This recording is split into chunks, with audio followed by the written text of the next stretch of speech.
be making Pancit Molo.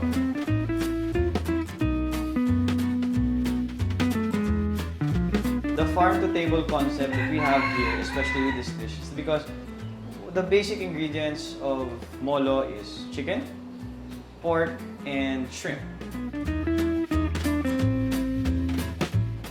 What pushes me to do these certain dishes is because I want to use local ingredients. Classic molo recipe really represents home for me. It's always a nice, soulful feel to it, with very flavorful chicken broth. The stuffing is very hearty, so it always pleases the soul. We'll be creating a version of the molo, however, we're going to serve it like you would in Italy. It's called the Raviolo. So the pork that I'm using is ground pork from our first batch of wild boar. Brackish water shrimp is actually grown in our fish farm, or we source it from our fish farm. So what we're going to be doing now is the stuffing. So the stuffing is very simple. We're going to take our pork, still the same old ways you would do it. Shrimp that we chopped up, raw garlic, salt, season, pepper. So all we're going to do is just mix this. So if you see, it already almost looks like a very sticky consistency, which is what we want. Now, set this aside.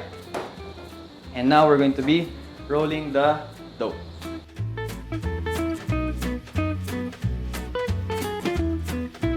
The more that you roll this out, the dough is going to get thinner and thinner. And we want it to be as thin as possible, but not too thin that it might break.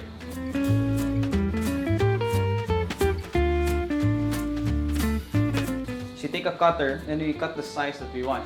What we can use is a cup of rice or a small bowl. Okay.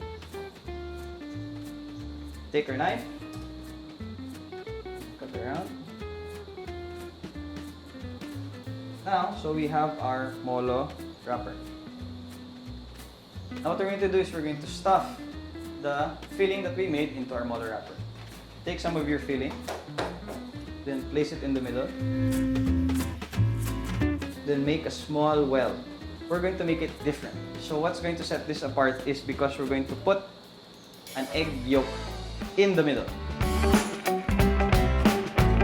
Basically, the yolk in the middle, the molo still has a little bit of a soft-boiled texture. So it gives a richness to continue the chicken flavor that you have coming from the broth. And then now, what we're going to do is we're going to seal the molo. Take some water and then seal the edges. Then we're going to take the top part of our molo wrapper and then make sure to press on the sides.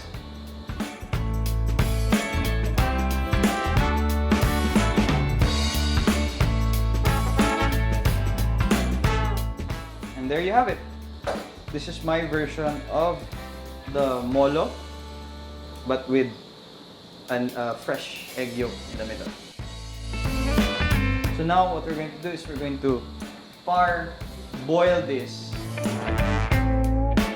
So we take the molo and now we put it in salted hot water. And then now we're just going to cook this for just about till it becomes transparent.